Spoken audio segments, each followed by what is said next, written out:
1985년 4월 30일 일본의 히로시마현 후쿠야마시에서 제초제를 이용한 독살 사건이 일어난다. 트럭을 운전 중이던 45세 남성은 운행 중 목이 말라 길가에 놓여있던 자판기로 향하였고 그곳에서 음료를 한 병 뽑아 마신다. 그가 허리를 굽혀 음료를 꺼내려 할 때 그곳에는 알 수 없는 음료가 한 병 더 있었고 남성은 이를 무심코 마셔버린다. 하지만 얼마 후 몸이 이상함을 느낀 그는 목적지로의 운행을 포기하고 휴식을 취하는데 이때 갑자기 심한 위경련을 일으키며 의식을 잃고 쓰러진 그는 며칠 후 사망한다. 이후 그의 토사물을 분석하던 의료진에 의해 제초제의 일종인 파라콰트가 검출되었는데 이 물질은 독성이 너무 강해 음독으로 인한 피해가 커 현재는 대부분의 나라에서 생산이 금지된 독성 물질이다. 즉시 해당 지역에서는 수사가 시작되었지만 당시 1980년대에는 지금처럼 CCTV가 많이 보급되지 않은 데다가 범죄 수사에 대한 수준도 많이 낮았기 때문에 이렇다 할 증거를 찾지 못한 사람들은 이를 단지 일회성 범죄로 여기고 넘어가는데 그렇게 사건이 잊혀져 갈 때쯤 또 하나의 사건이 발생한다. 약 5개월 후인 9월 11일에 앞서의 경우와 마찬가지로 오사카에 살던 52세의 한 남성은 집으로 귀가하던 중 음료를 한 병 사 마신다. 이번에도 자판기 입구에는 알 수 없는 음료 한 병이 놓여져 있었고 남성은 이를 챙겨 집으로 향했는데 3일 뒤 그가 앞선 사건과 같은 이유로 사망하자 일본 전역에서는 4월에 있었던 독살 사건을 다시 떠올리기 시작한다. 이쯤에서 우리는 당시 사람들이 옆에 놓여진 음료를 의심 없이 챙겨간 행동에 대해 의문이 생길 수 있는데 범인이 주로 범행에 이용했던 음료는 우리에게도 잘 알려진 오로나민시로 당시 일본에서는 오로나민시의 1+1 행사가 있었다. 이 때문에 사람들은 한 병씩 남아있는 오로나민시 음료를 보고는 이벤트를 모르는 누군가가 놓고 갔다고 생각했고 범인은 이점을 노렸던 것으로 보인다. 그렇게 다시 발생한 독살 사건을 시작으로 후쿠이현, 미야자키현, 사이타마현 등 범죄는 일본 전역으로 퍼져나갔고 며칠 간격으로 계속 사망자가 나오자 사람들은 공포에 떨기 시작한다. 더욱이 당시 일본의 음료병은 개봉 여부를 판단하기 어려운 구조로 되어 있었기 때문에 급기야 사람들은 음료 자체를 멀리하게 되는데 이 때문에 오로나민시에서는 음료의 개봉구를 현재 우리가 사용하는 링탭의 형태로 변경한다. 그렇게 11월 말까지 계속되던 범행은 11월 24일 마지막 피해자를 끝으로 멈췄고 총 13명의 사망자가 발생하였지만 지금까지 범인의 흔적은 단 하나도 발견되지 않고 있다. 1996년 3월 스웨덴 출신의 20세 여성 카리나 홀먼은 갑작스러운 복권 당첨에 굉장히 신나는 하루를 보내고 있었다. 그녀는 평소 꿈꿔오던 미국행에 당첨금을 사용하기로 결정했고 동시에 미국에 일자리를 구해 해외 취업을 떠나게 된다. 카리나는 매사추세츠주 보스턴의 도보에서 보모 일을 하게 되었는데 당시 그녀가 일하게 된 곳은 사진작가인 남편 프랭크와 화가인 아내 수잔의 가정이었다. 그렇게 카리나가 일을 시작한 지 약 2달이 지났을 무렵 그녀는 스웨덴에 있는 친구에게 편지를 통해 끔찍한 일이 있었다. 지금은 말할 수 없지만 돌아가면 얘기해 줄게라며 알 수 없는 이유로 스웨덴으로 돌아갈 준비를 하고 있었다. 그러던 6월 21일 금요일 밤 카리나는 평소 친하게 지내던 친구들과 함께 보스턴에 있는 나이트 클럽을 가게 되는데 이곳에서 그들은 클럽이 문을 닫을 때까지 심하게 취할 정도로 술을 마시며 놀았고 이후 밖으로 나와 각자 집으로 향한다. 그 후 이 일이 지난 6월 23일 일요일 보스턴 지역에 머물던 한 노숙자는 거리 한켠에 놓여져 있는 큰 쓰레기통을 뒤지고 있었는데 잠시 후 그는 묵직한 녹색 봉투를 발견한다. 이상할 정도로 무거운 무게에 호기심이 생긴 그는 즉시 봉투를 뜯어보았는데 그 안에는 더욱이 그녀는 버려지기 전 누군가에 의해 깨끗하게 씻겨진 흔적이 있었는데 경찰은 즉시 도시에 있는 모든 쓰레기통을 수색하여 신체의 나머지 부분을 찾으려 했지만 오로지 상체의 각 부분을 제외하고는 더 이상 발견되지 않았다. 수사를 진행하던 중 앞서 6월 21일 밤 클럽을 나온 카리나가 주변 거리에서 노숙자들과 함께 춤추는 모습을 본 목격자가 나타났고 보스턴의 한 경찰과 데이트를 하고 있었다는 진술도 있었지만 모두 범행과 관련성이 없었다.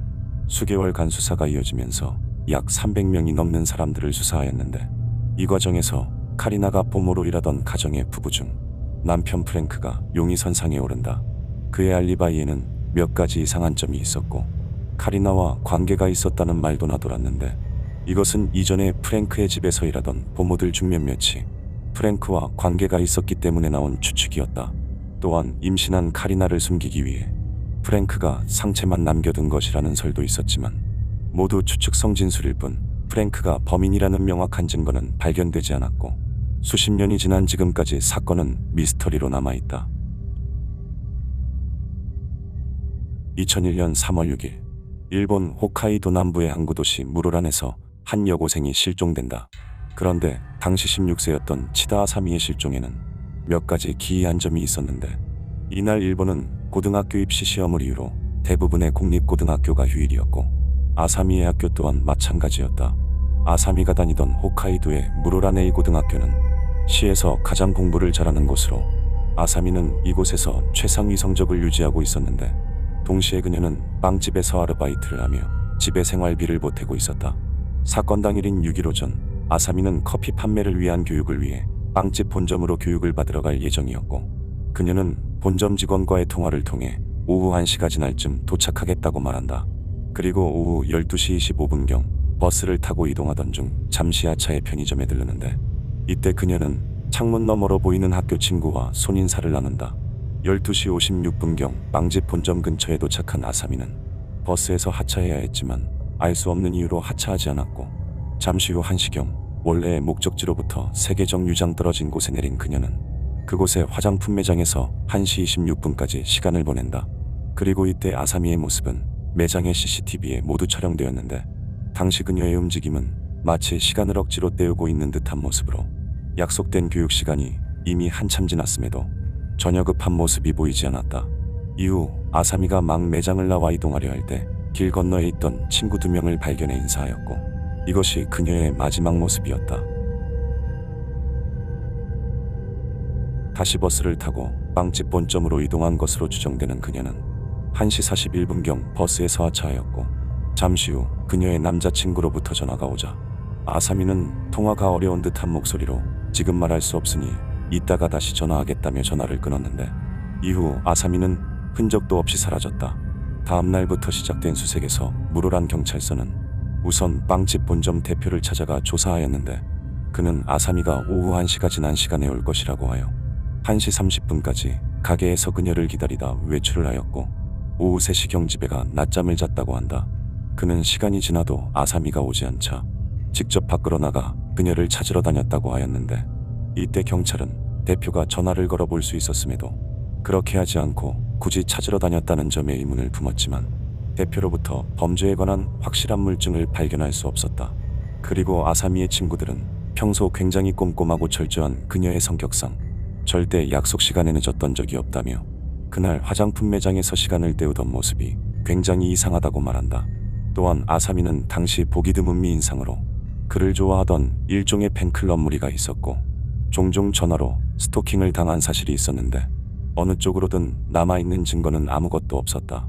사건이 발생한 지 17년이 지난 2018년 8월에 무로란 미소녀 실종 사건의 모든 것을 밝히겠다며 일본의 5채널에 한글이 올라왔지만 이 또한 진위 여부가 불분명했고 그렇게 아사미는 22년이 지난 지금까지도 생사가 불분명한 상태다.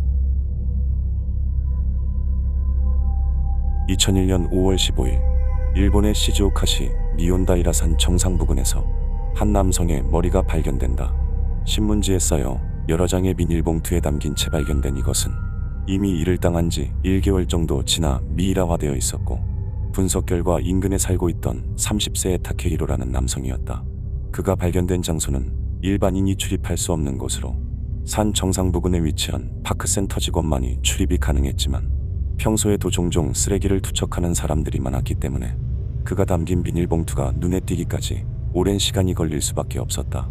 그리고 타케히로의 턱 근처에서 톱질의 흔적이 발견되었는데 타케히로는 사건 발생 약 6개월 전인 2000년 11월부터 여자친구와 함께 살겠다며 본가를 나와 자취를 시작했고 당시 여자친구는 히카리라는 여성이었다. 사건을 수사하던 경찰은 사건 직전 타케히로가 일본인으로 추정되는 한 여성과 함께 길을 걷고 있는 것을 봤다는 진술을 확보하였고 동시에 타케히로의 친구는 그와의 최근 통화에서 정말 나쁜 여자에게 걸려버렸다라는 말을 들었다고 진술하였는데 이에 경찰은 즉시 여성을 추적하기 시작한다. 하지만 타케히로가 발견됨과 동시에 여성은 완전히 종적을 감췄고 경찰은 그녀가 누구인지조차 특정하지 못한 듯 지금까지도 온라인상으로 목격자의 진술이 필요하다며 도움을 구하고 있다. 1999년 12월 27일 히로시마의 해상자위대에서 근무하던 33세의 남성이 일본의 한 도시 하천가에서 숨진 채 발견된다. 그가 발견된 곳은 수심 10cm의 얕은 하천으로 하천으로부터 약 16m 위편에는 차량이 이동할 수 있는 다리가 있었고 남성의 차량은 다리 난간 근처에 세워져 있었는데 발견 당시 차량은 앞쪽 범퍼와 라이트 부분이 완전히 파손되어 있었고 왼쪽 앞바퀴에 펑크가 나 있었다.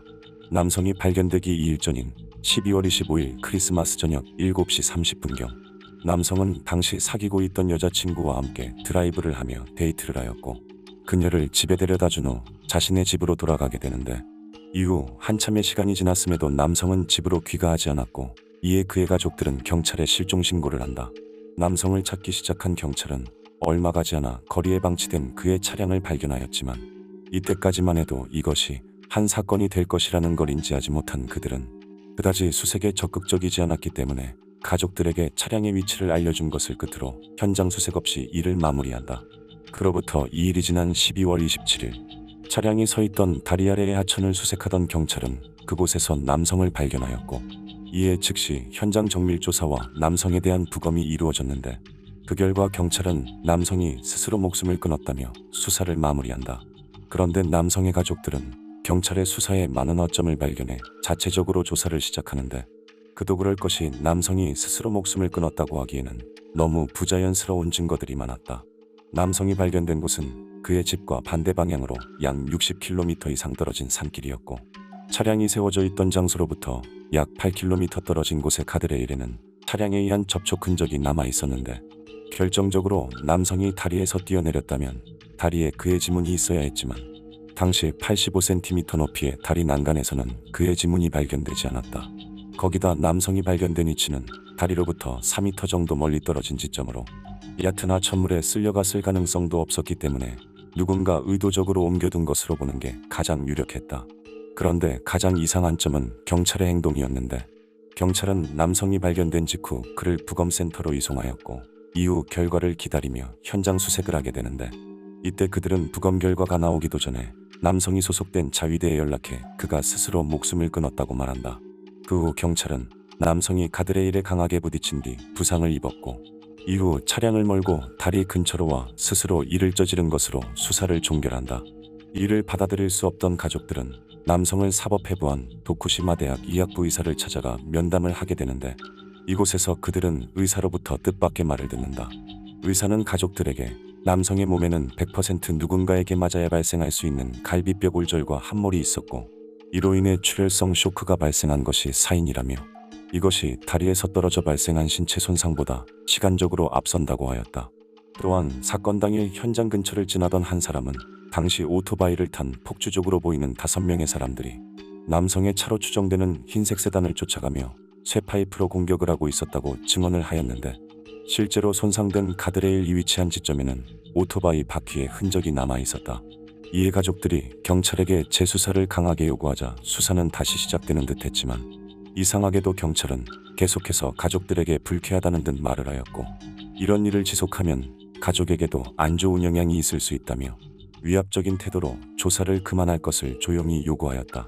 그렇게 제대로 이루어질 리 없던 수사는 결국 모두 불기소되거나 사건성 없음으로 종결되었고 이후 사건이 TV 프로그램에 보도되기도 했지만 경찰의 입장은 변함이 없었다. 이 사건의 가장 유력한 가설은 알 수 없는 이유로 몇 명의 인원들에게 쫓기던 남성이 차량의 타이어가 펑크나면서 다리 인근에 멈춰섰고 이후 인원들에게 구타를 당한 뒤 다리 아래로 멀리 던져진 것으로 한편으로는 사건과 관련된 폭주족 인원들이 당시 해당 지역의 유력자의 아들이라는 설이 돌기도 했다. 그렇게 사건은 남성 스스로 일을 저지른 것으로 마무리되었지만 남성의 가족들은 현재까지도 자체 조사를 진행 중이다. 2013년 10월 16일 일본 사이타마현 고시가야시의 한 주택. 이곳에 살던 54세의 남성은 다음날 새벽 출근을 위해 일찍 잠에 들었다. 당시 그가 살던 집은 2층 집으로 1층에는 주방과 거실 등이 있어 주로 낮 시간대에 머무르는 공간이었고 2층은 가족들이 잠을 자는 침실들이 배치되어 있어 평소 남성과 그의 아내 그리고 두 딸이 취침하는 공간이었다. 하지만 사건 발생 며칠 전부터 남성은 새벽 5시 출근을 위해 종종 1층의 거실에서 잠을 잤는데 이날도 역시 그는 거실 소파 위에 누워 잠을 자게 된다. 새벽 시간에 잠에서 깼을 남자는 몸을 일으켜 거실에 불을 켰고 이불을 모두 갠 뒤 출근 준비를 하게 되는데 바로 그때 어디선가 달려든 남성과 몸싸움을 벌이게 되었고 이때 그는 흉기를 들고 있던 침입자로부터 치명적인 공격을 당한다. 그런데 침입자의 행동에는 무언가 이상한 점이 있었는데 남성을 쓰러뜨린 침입자는 이미 집 구조를 잘 알고 있는 듯 곧장 가족들이 잠들어 있는 2층으로 올라갔고 그곳에서 이제 막 중학교에 올라가는 큰딸의 방으로 들어간다. 조용히 방 안으로 들어간 그는 2층 침대 상단에서 자고 있는 큰딸에게 다가가기 위해 사다리를 오르는데 이때 인기척을 느낀 큰딸이 깨어나 소리를 지르자 침입자는 즉시 그의 왼쪽 뺨을 때리며 입을 막은 뒤 손발을 테이프로 감아 묶었고 이후 몇 살이냐 조용히 해라 너는 필요 없다라고 말하며 몇 마디 대화를 나눈 뒤 방을 나와 도주한다.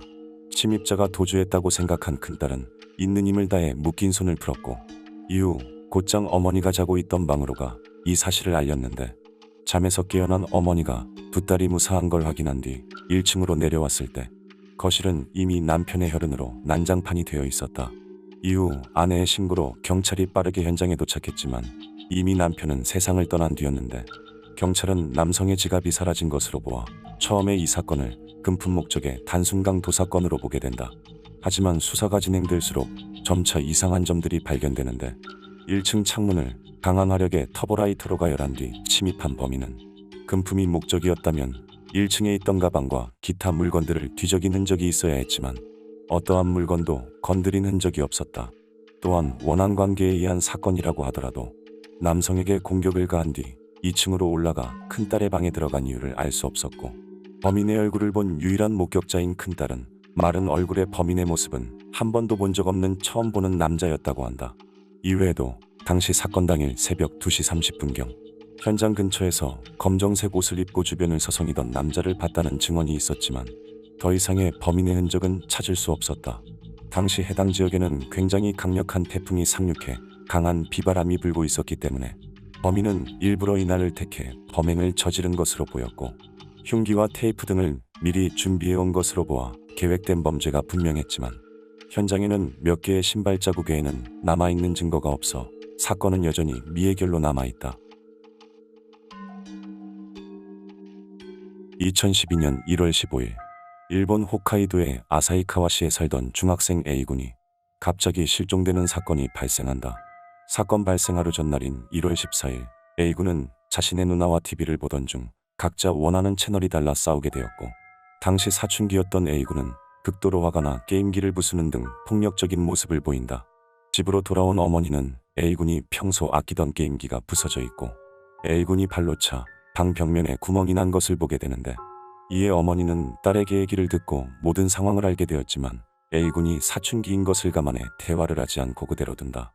또한 당시 A군은 공부를 잘하는 우등생이었기 때문에 그에 대한 신뢰가 높았던 어머니는 싸움에 관여하지 않은 채 저녁 식사를 준비하는데 그런데 밤 9시경 어머니가 막 식사 준비를 마쳤을 때 갑자기 현관 쪽에서 쾅하는 소리가 들렸다.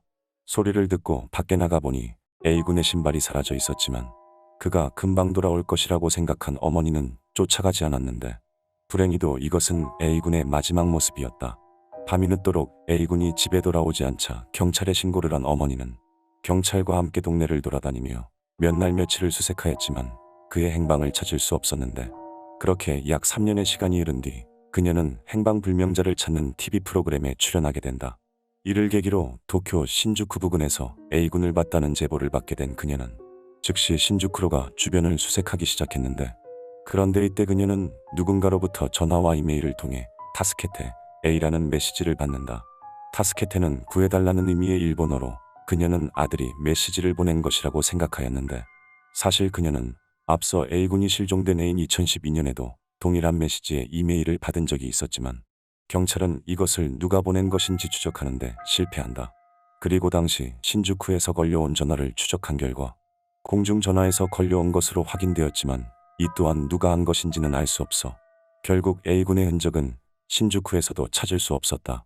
당시 A군이 살던 홋카이도의 날씨는 영하 15도 이상의 추위로 지역을 벗어나기 위해서는 교통편을 이용해야 했기 때문에 주변에 설치된 모든 방범 카메라를 조사했지만 A군의 모습은 찾을 수 없었고 결국 그날 A군에게 무슨 일이 있었던 것인지는 여전히 미스터리로 남아있다.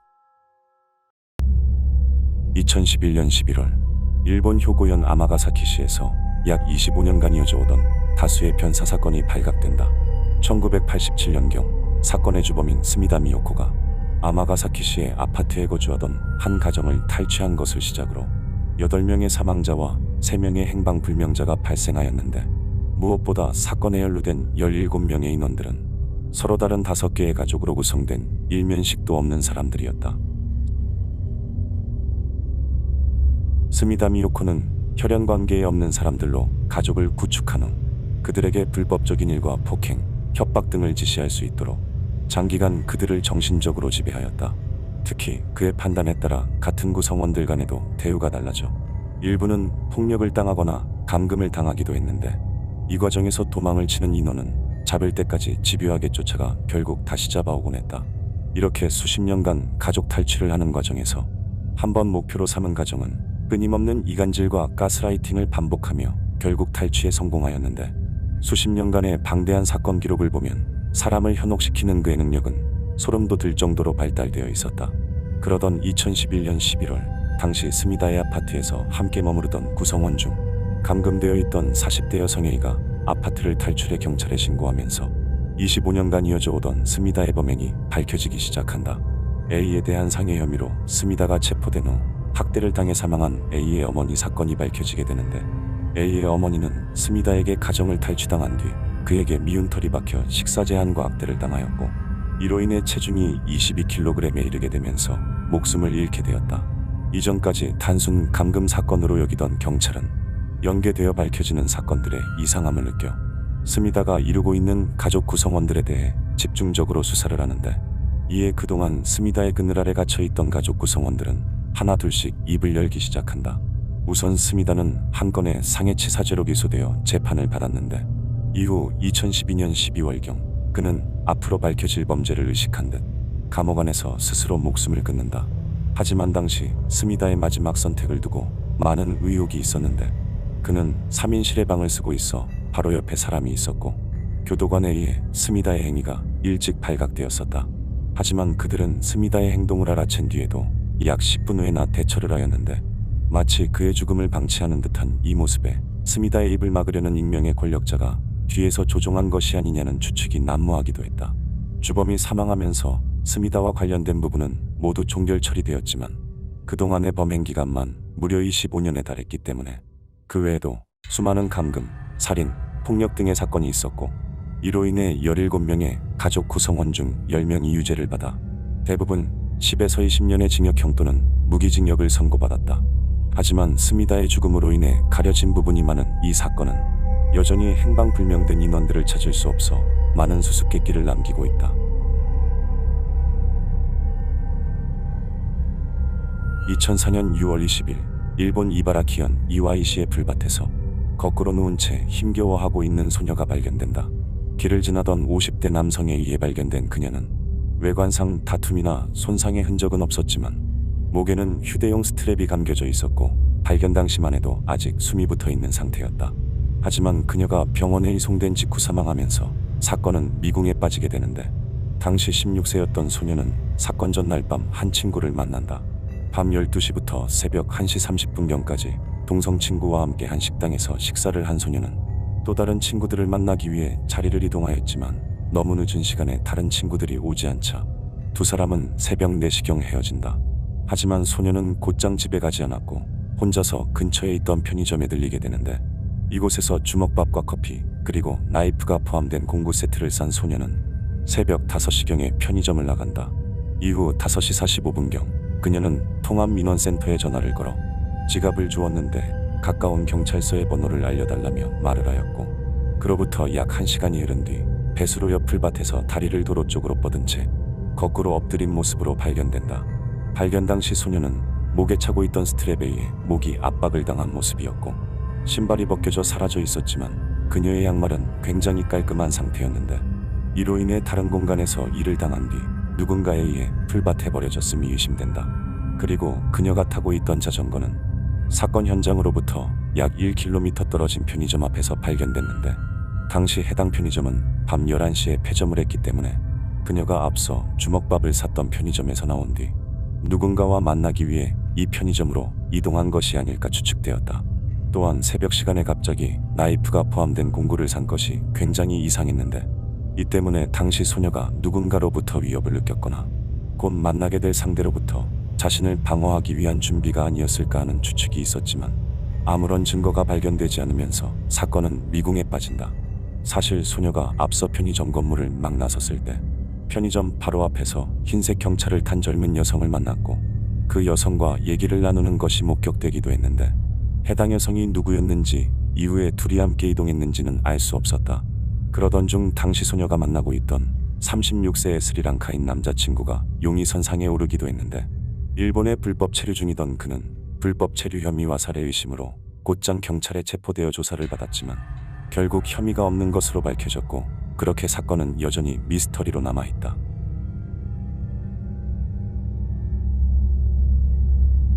(1996년 12월 25일) 미국 콜로라도주 볼더에서 6세 어린이가 실종된다. 동시에 집안에서는 소녀의 몸값을 요구하는 메모가 발견되었고 이에 가족들은 괴한들의 납치를 의심했는데 그런데 소녀가 실종된 지 약 7시간 후 실종 사건은 곧 사망 사건으로 전환된다. 1990년 8월 6일에 태어난 존 베넷 램지. 당시 유치원생이었던 소녀는 어린 시절부터 남다른 미모로 다수의 미인 대회에서 1등을 하는 등 행복한 유년기를 보내고 있었다. 그러던 사건 당일 오전 5시 50분경 딸의 실종 사실을 인지한 베넷의 어머니는 즉시 911에 신고를 하였고 동시에 부엌 계단에서 2페이지 반 분량의 편지를 발견했는데 편지의 내용은 다음과 같았다. 우리는 현재 당신의 딸을 데리고 있다. 딸을 되찾고 싶다면 우리의 말을 따라야 한다. 내일 오전에 전화를 할 테니 돈을 준비하라며 그들은 정확히 11만 8천 달러를 요구하였는데 해당 금액은 베넷의 아버지 존이 작년에 받은 크리스마스 보너스와 동일한 액수로 이것은 회사 관계자 또는 가족들만이 알 수 있는 내용이었다. 메모가 발견되면서 수사는 납치에 의한 실종 사건으로 초점이 맞춰졌고 경찰에 의해 집안이 샅샅이 수색되었지만 외부인의 침입 흔적이 단 하나도 발견되지 않으면서 가족들 또한 용의선상에 오르게 된다. 이때까지만 해도 모두가 납치 사건으로 생각하고 있었기 때문에 베넷의 집에는 수많은 수사팀과 위로객들이 드나들고 있었고 이로 인해 수사팀은 추후 베넷이 지하실에서 발견된 후 집안에 남겨져 있었을 수많은 증거들이 오염됐음을 깨닫는다. 오후 1시경 집안을 한 번 더 수색해보기로 한 수사팀과 가족들은 집안 곳곳을 함께 돌아다니며 확인하던 중 지하실에 있던 잠긴 철문을 열고 들어가는데 그곳에는 입이 테이프로 감겨진 베넷이 누워 있었다. 베넷의 목과 손목에는 줄 따위에 묶였던 흔적이 남아있었고 몸은 흰색 담요로 덮여져 있었는데 딸을 발견한 아버지 존은 즉시 베넷을 안고 2층으로 올라간다. 하지만 존의 이 행동으로 인해 범인을 특정할 수 있는 마지막 범죄 현장이 완전히 오염된다. 부검 결과 베넷은 목의 압박으로 인한 질식으로 확인되었고 머리를 심하게 가격당해 두개골에서도 골절이 발견되었지만 다른 신체 부위에서는 결정적인 특이점이 발견되지 않았다. 그런데 베넷의 속옷에서 발견된 혈액 샘플에서 신원을 특정할 수 없는 남성의 DNA가 검출되었고 그 외에도 여러 위치에서 동일한 DNA가 검출되었는데 안타깝게도 해당 DNA는 수사기관이 보유하고 있는 수백만 개의 샘플 중 일치하는 항목이 없어 누군가를 특정하는 것이 불가능했다. 동시에 수사팀은 베넷의 부모를 주요 용의자로 지목하여 굉장히 깊은 수준의 법의학적 수사를 하였지만 1997년 4월 결국 두 사람은 모든 혐의로부터 무죄를 받는다. 불과 몇 시간 전까지 함께 얘기를 나누던 딸이 다른 장소도 아닌 집안에서 사망했음에도 불구하고 범인을 특정할 수 있는 증거는 단 한 개도 발견되지 않았는데 그렇게 수년간 제자리 걸음을 하던 수사팀은 우리는 1000명 이상을 인터뷰하고 19개 주를 이동했습니다. 범죄 현장에서 회수한 DNA의 분석 내용에 대해 전국의 여러 연구소와 논의가 있었습니다라며 2022년 11월 본격적인 재조사에 돌입할 것임을 발표하였다.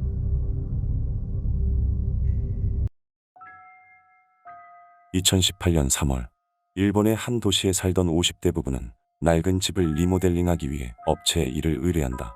해당 집은 수십 년 전 부모님이 살던 집으로 주로 목재가 사용된 오래된 옛날 집이었고, 업체에서 방문한 기술자들은 작업을 하던 중 이제 막 바닥의 판을 뜯어내고 있었다.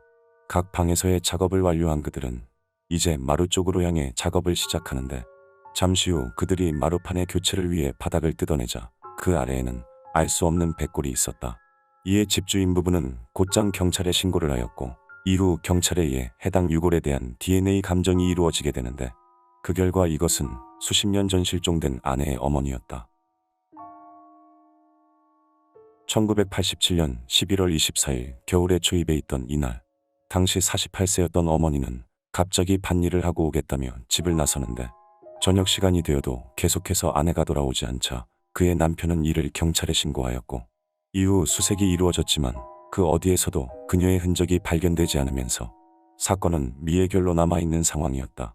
그리고 딸 부부가 리모델링을 맡긴 집은 아버지 명의의 집으로, 과거에 아버지와 어머니가 함께 살던 집이었지만 당시에는 오랜 기간 비어있는 상태였고, 딸 부부가 거주할 목적으로 리모델링을 하던 중 우연히 어머니를 발견하게 된 것이었는데, 그런데 이 사건에는 무언가 석연치 않은 부분이 있었다.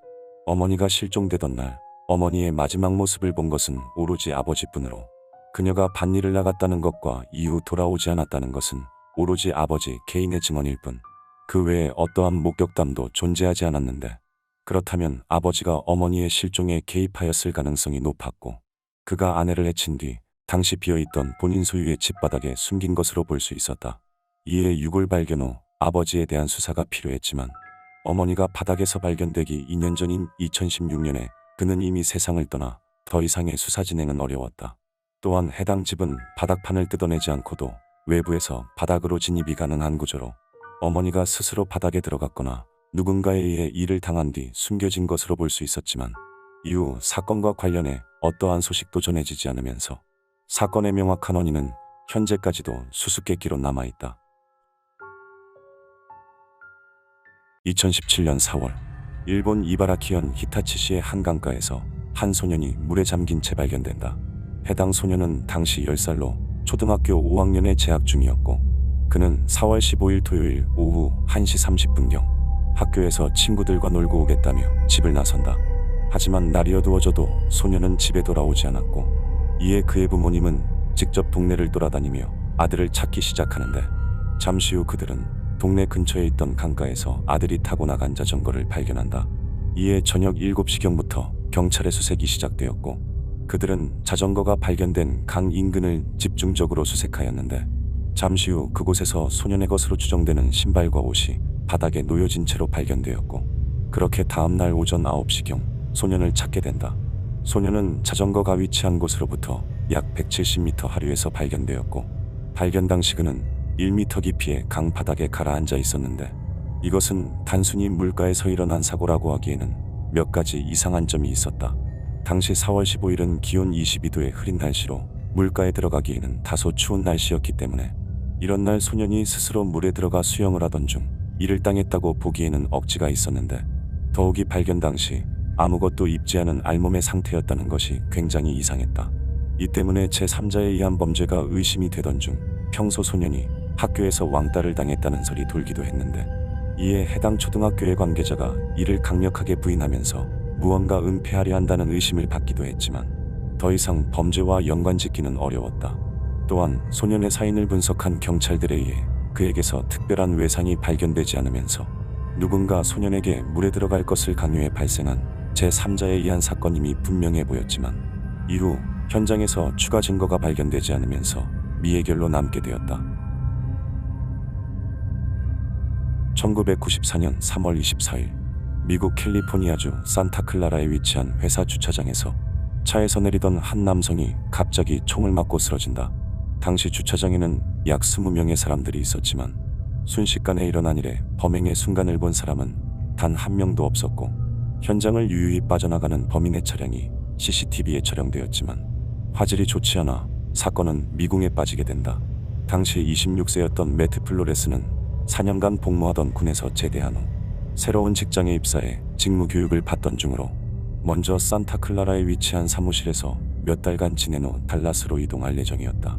그는 매일 오전 일찍 회사에 출근해 12동 주차장에 차를 주차하곤 했는데 사건 당일인 3월 24일 오전에도 어김없이 차량을 몰고 와 주차장으로 향하였고 잠시 후 오전 8시 13분경 주차를 마무리한 뒤 차에서 내릴 준비를 하고 있었다.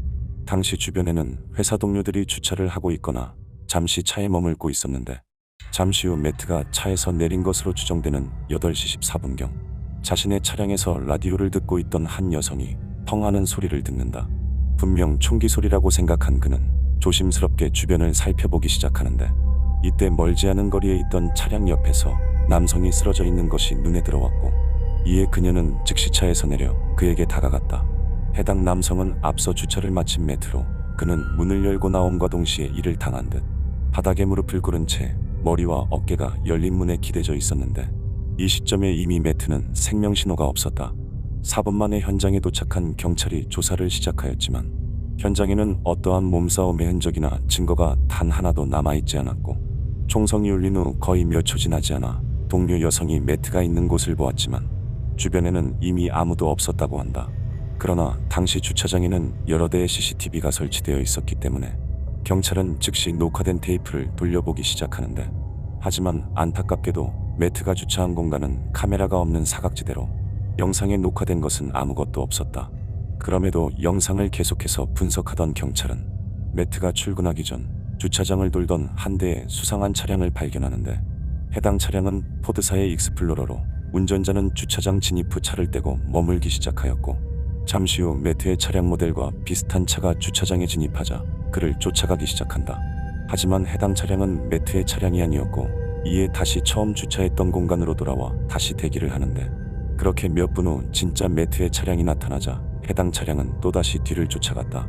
이후 약 90초 후인 8시 14분경에 매트가 이를 당하였고 그로부터 약 20초 후 익스플로러 차량이 빠른 속도로 주차장을 벗어나는 것이 CCTV에 모두 녹화되어 있었다. 하지만 당시에는 카메라 품질이 좋지 못하던 대로 먼 거리에서 촬영된 장면을 해석하기에는 한계가 있었고 이 때문에 운전자의 인상착의는 물론 번호판의 식별 또한 불가능해 범인을 찾는 것은 거의 불가능에 가까웠다. 또한 매트가 누군가의 원한을 살 정도의 인물도 아니었기 때문에 사건은 더욱 미궁에 빠지게 되었고 그렇게 영원히 미해결로 남게 되었다. 2020년 3월 일본 오이타현 베푸시의 한 호텔에서 고령의 여성이 숨진 채 발견된다. 해당 여성은 1935년생으로 당시 86세의 노인이었는데 그녀는 호텔 방 화장실에서 쓰러진 채 발견되어 병원으로 이송되었지만 사인은 노안으로 인한 것으로 이미 이송 전에 숨을 거둔 상태였다. 그런데 노인의 장례를 위해 조사를 하던 경찰은 몇 가지 이상한 점을 발견하게 되는데 우선 해당 호텔은 작은 크기의 비즈니스 호텔로 단기간 머무르는 손님이 대부분이었으나 2014년 11월경 당시 80세였던 해당 노인이 불현듯 호텔에 방문하였고 이후 장기 계약을 하면서 본격적으로 호텔 거주를 시작했다. 호텔의 숙박비는 1박에 약 4,000엔이었고 장기 계약을 하는 경우 비용적인 혜택이 있어 해당 노인의 경우 무려 5년 4개월간 머무르며 약 700만 엔을 지불하였는데 이때 그녀는 한 번의 연체 없이 이 비용을 지불한 것으로 확인되었다. 그런데 그녀가 숨진 채 발견되기 3달 전인 2019년 12월 노인의 건강 상태가 나빠졌다고 판단한 호텔의 직원들은 베푸시의 복지 관계자에게 이를 신고하였고 이에 담당자들은 호텔로 향하게 되는데 이때 그들이 방을 찾아와 면담을 요청하였지만 노인은 문을 열어주지 않은 채 병원에 가고 싶지 않다는 말만 반복한다. 해당 직원들은 이후에도 그녀가 잘못될 수 있다는 판단에 매달 호텔에 방문해 면담을 시도하였지만 그때마다 노인은 문을 열어주지 않았고 호텔에 있는 것이 가장 마음이 편하다며 노인 시설로의 이주 또한 거부하였다. 또한 그녀가 떠난 뒤 머물던 방에서 750만 엔의 현금이 발견되었지만 이외에 신분증이나 건강보험증 등 신원을 확인할 수 있는 유품이 하나도 없어 베푸시는 재산 처리에 애를 먹게 되는데 이에 고령의 노인이 수년간 고액의 숙박비를 지불할 수 있었던 점 그리고 지속적으로 자신의 친족이 없다고 말하며 가족에 대한 어떠한 흔적도 남겨두지 않은 점으로 보아 그녀가 자신의 재산을 가족들로부터 숨기려 했던 것이 아니냐는 추측이 나오기도 했다. 그러면서도 한편으로는 일본 실버타운의 비용이 너무 비싸 가족이 없던 해당 노인은 자신의 재산에 맞는 거주시설을 찾던 중 비교적 저렴하게 머물 수 있는 호텔에서의 생활을 선택한 것이라는 의견도 있었다. 결국 노인은 베푸시의 담당 부서에 의해 절차에 따라 장례식을 치룰 수 있었지만 그녀가 누구인지 그리고 무엇 때문에 호텔에 머문 것인지는 여전히 미스테리로 남아있다. 1988년 3월 집안에 있던 한 임산부가 신원을 알 수 없는 누군가로부터 공격을 당해 쓰러진다. 얼마 후 집에 도착한 남편은 쓰러진 아내 옆에 꺼내져 있는 아기를 발견했고 아내의 신체는 보기 힘들 정도로 변형된 채 훼손되어 있었다. 1988년 3월 18일 오전 일본 나고야 시서부의 나카가와구에는 27살의 모리야 미츠코와 31살 신이치가 살고 있었다.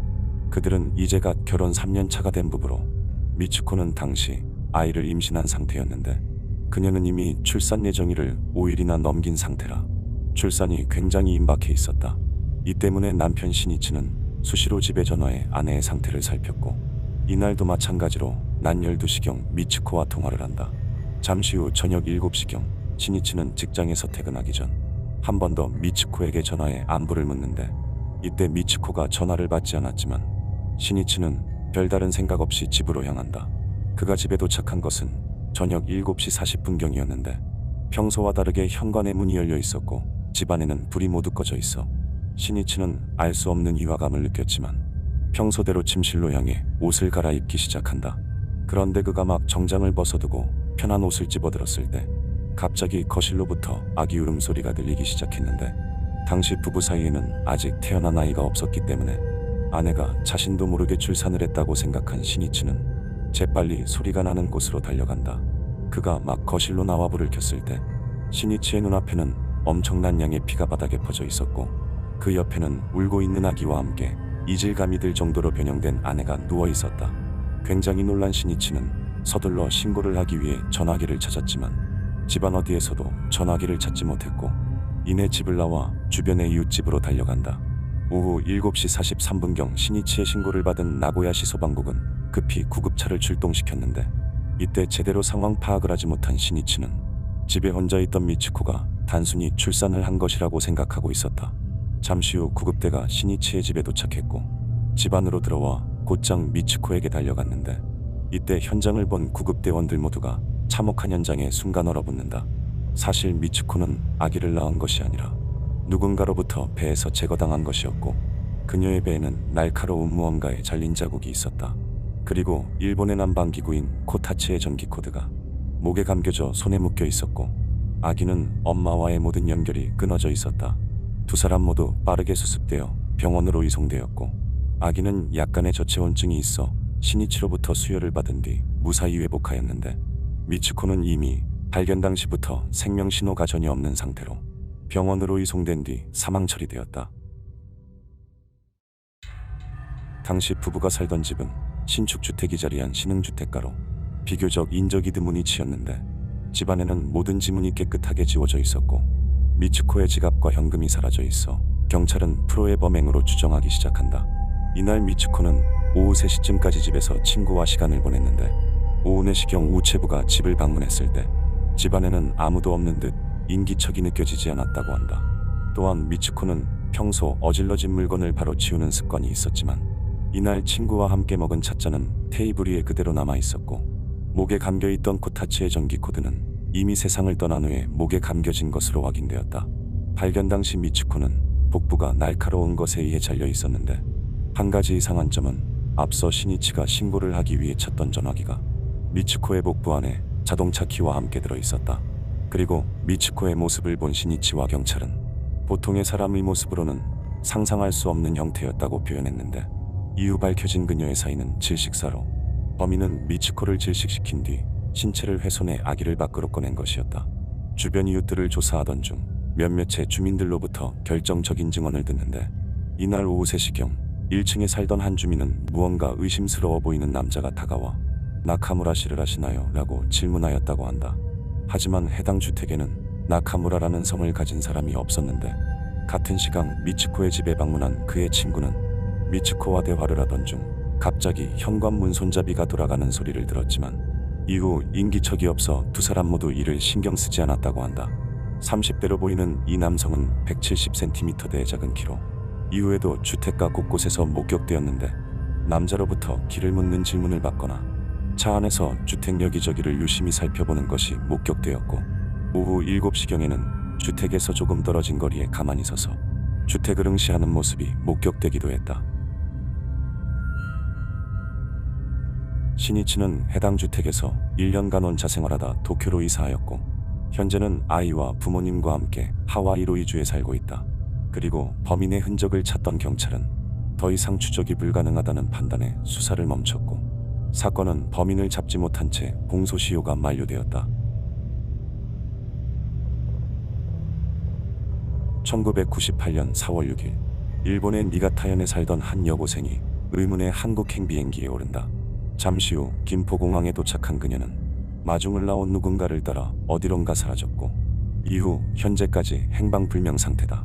나카무라 미나코. 당시 고등학교를 졸업한 그녀는 앞으로 진학할 대학에 입학금을 지불하기 위해 어머니와 얘기를 나누고 있었다. 특별할 것 없던 하루를 시작한 그녀는 식사 후 집을 나섰고, 그렇게 저녁 6시가 넘었을 쯤 미나코의 어머니가 집에 귀가하였는데, 이때 미나코가 집에 없자 그녀는 단순히 아직 외출 중으로 생각한다. 그로부터 약 한두 시간 후, 시간이 늦었음에도 딸이 귀가하지 않는 것을 이상하게 여긴 어머니는 미나코의 방에 들어가 주변을 살피는데, 이때 그녀는 방 안에서 미나코의 지갑과 함께 항상 외출 시 소지하는 물건들을 발견한다. 또한 오전에 자신이 건네주었던 입학금 50만 엔이 함께 올려져 있었고, 그 옆에는 미나코가 남겨둔 듯 3만 엔만 빌릴게요, 나머지는 통장에 넣어주세요라는 메모가 적혀 있었는데, 이후 미나코는 더 이상 만날 수 없었다. 어머니는 다음날 날이 밝은 후 곧장 경찰에 실종신고를 하였는데, 이때 경찰은 미나코가 돈을 갖고 있기 때문에 곧 돌아올 것이라며 안일한 태도를 보인다. 같은 시각 오전 9시 40분에 일본을 출발해 한국의 김포공항으로 향하는 비행기가 이제 막 이륙하였는데, 그 안에는 미나코와 의문의 여성이 함께 탑승해 있었다. 사실 앞서 미나코의 어머니가 방을 살펴보던 중 쓰레기통에서 찢어진 영수증을 발견했는데, 이것은 여권을 만들기 위해 촬영한 증명사진의 영수증이었다. 그런데 여기서 한 가지 이상한 점은, 분명 여권은 집 근처의 출장소에서도 만들 수 있었지만 미나코는 굳이 1시간 거리에 있는 현청으로 가 여권을 만들었는데, 아무래도 현청에서 여권을 만들 경우 발급이 약 일주일 정도 빨랐기 때문에 미나코는 여권 이급이 필요했던 것으로 보였다. 또한 비행기 탑승 4일 전인 4월 3일, 여행사는 의문의 여성으로부터 티켓 예약 전화를 받는데, 이날 해당 여성은 미나코의 여권 정보를 이용해 한국행 티켓을 예약하면서 내일이라도 당장 갈 수 있는 한국행 티켓을 갖고 싶다고 말한다.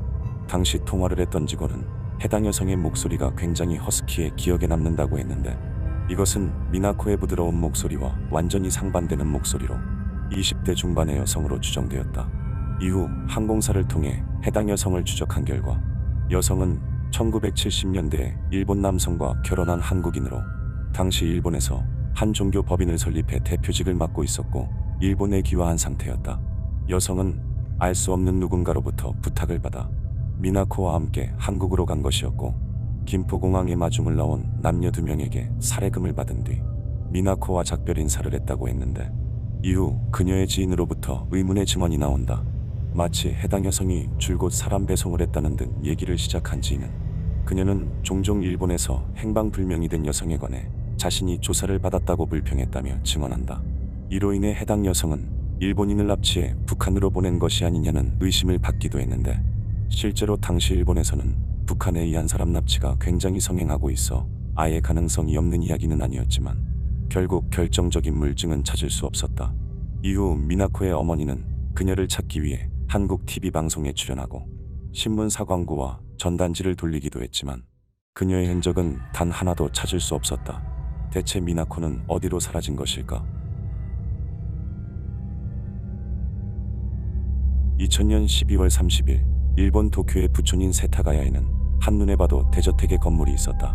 이곳에는 남편 미야자와 나오키와 부인 야스코, 그리고 그들의 두 아들, 딸이 살고 있었는데, 이날 집 주변에는 수상한 남자가 그들을 지켜보고 있었다.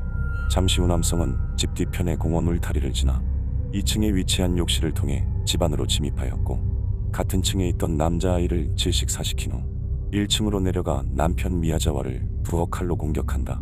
그리고 다시 2층으로 올라온 그는 그곳에 있던 아내 야스코와 딸 니나를 차례대로 처리하였는데, 이것은 마치 예행 연습이라도 한 듯 순식간에 일어난 일이었다. 그런데 이를 치룬 뒤 그의 행동은 무언가 좀 이상했는데 그는 범행 후 집을 바로 떠나지 않고 잠시 동안 주택에 거주하며 냉장고를 뒤져 음식을 먹거나 컴퓨터를 이용해 티켓을 예약하려고 한다. 또한 서재에 있던 지갑과 서류를 가위로 잘라 물이 담긴 욕조에 풀어넣는가 하면 화장실에서 이를 보고 치우지 않았고 심지어 소파에 누워있기도 했다. 그리고 그가 현장에서 가져간 것이라고는 고작 현금 20만 엔이 전부였는데 이 시점의 전문가들은 그의 행동을 보고 그가 사이코패스임을 확신했다.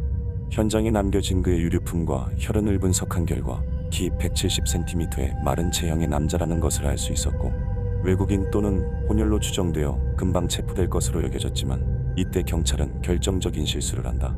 경찰은 수사 초기 무려 40여 명으로부터 증언을 받았다고 했지만 사실은 그와 달랐는데 이것은 지역 주민들의 비협조로 인해 증언을 받지 못한 한 수사관이 꾸며낸 것으로 그가 현장에서 채취했다는 지문 또한 거짓이었다.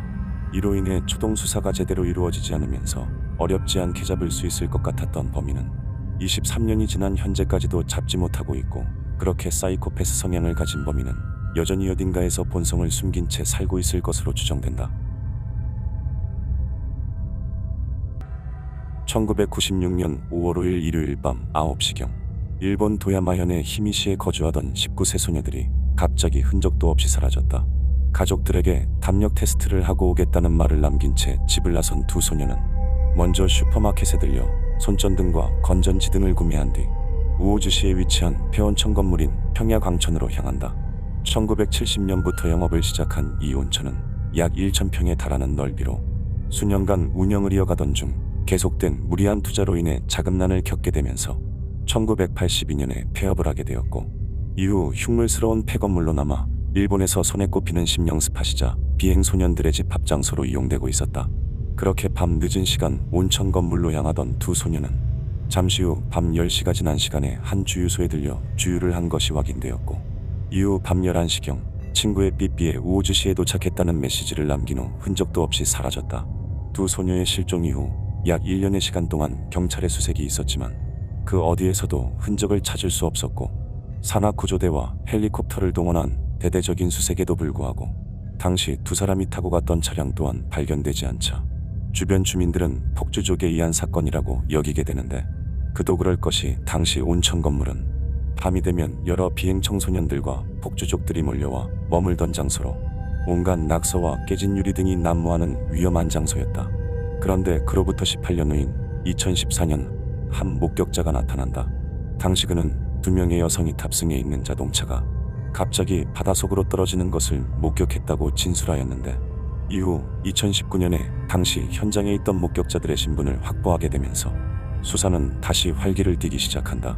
사건 당일 밤 한 공원 주차장에서 차량에 탑승해 있는 두 소녀를 봤다는 3명의 남자는 두 사람에게 함께 놀자며 말을 걸기 위해 차량으로 다가가고 있었는데 바로 그때 갑자기 두 사람이 탄 차량이 후진으로 급발진을 하였고 그대로 바닷속으로 빠졌다고 한다. 갑자기 벌어진 상황에 굉장히 당황한 세 남자는 자신들의 탓이 될 것이라고 생각해 그대로 현장에서 벗어난 뒤 신고를 하지 않았고 그 뒤 수년간 이 사실을 숨긴 채 살아오다 경찰에 자백을 하게 된 것이었다. 세 남자의 자세한 진술 덕에 차량이 떨어진 도야마 항해부두 인근에서 재수색을 시작한 경찰은 2020년 3월 4일 해저에 가라앉아 있던 한 대의 승용차를 발견한다. 이후 무리로 건져진 차량 내부에서는 여러 인골이 발견되었지만 24년 동안 물에 잠겨 있어 손상이 심한 상태였는데 그럼에도 남아있던 대퇴골로부터 검출한 DNA와 차량 내 유류품을 조사한 결과 24년 전 실종된 두 소녀임을 확인할 수 있었다. 그런데 한 가지 이상한 점은 당시 두 소녀가 발견된 지점은 해당 온천으로부터 약 40km 떨어진 곳으로 내비게이션도 없던 당시에 두 사람은 대체 왜 이곳에 와 있던 것인지 이유를 알 수 없었다. 그렇게 사건이 발생한 지 수십 년 만에 두 사람을 찾았지만 타살의 흔적이나 기타 공격의 흔적을 찾아볼 수 없었고 앞서 3명의 목격자에 대해서도 이렇다 할 처벌 명목이 없어 사건은 여전히 미해결로 남아있다.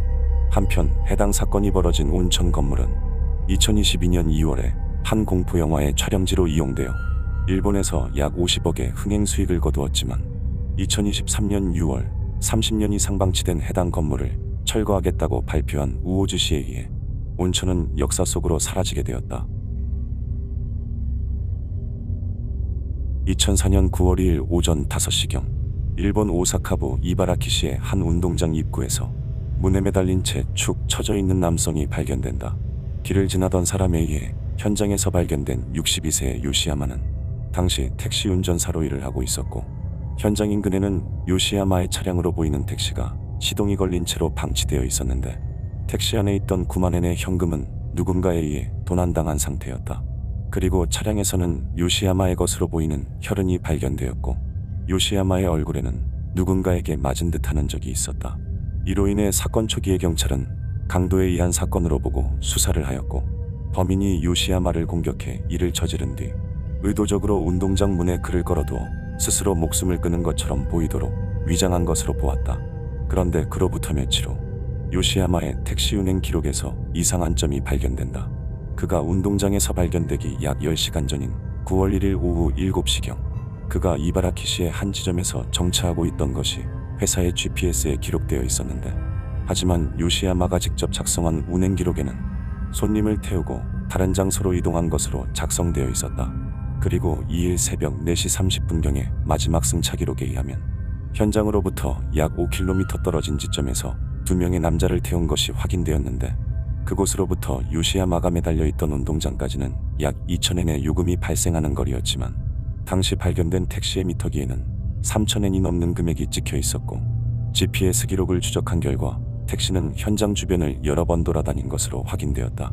이로 인해 경찰은 범인들이 이를 저지르기에 마땅한 장소를 찾기 위해 계속해서 현장 주변을 돌아다녔던 것으로 추정하였는데, 하지만 사건 발생 약 1개월 후인 10월 27일 경찰은 요시야마가 유서로 보이는 문서를 남긴 점과 거액의 빚으로 인해 잦은 독촉을 받은 점, 그리고 운동장에 매달릴 때 사용한 넥타이에서 타인의 흔적이 발견되지 않은 점 등을 고려해 스스로 목숨을 끊은 것으로 수사 종결하였다.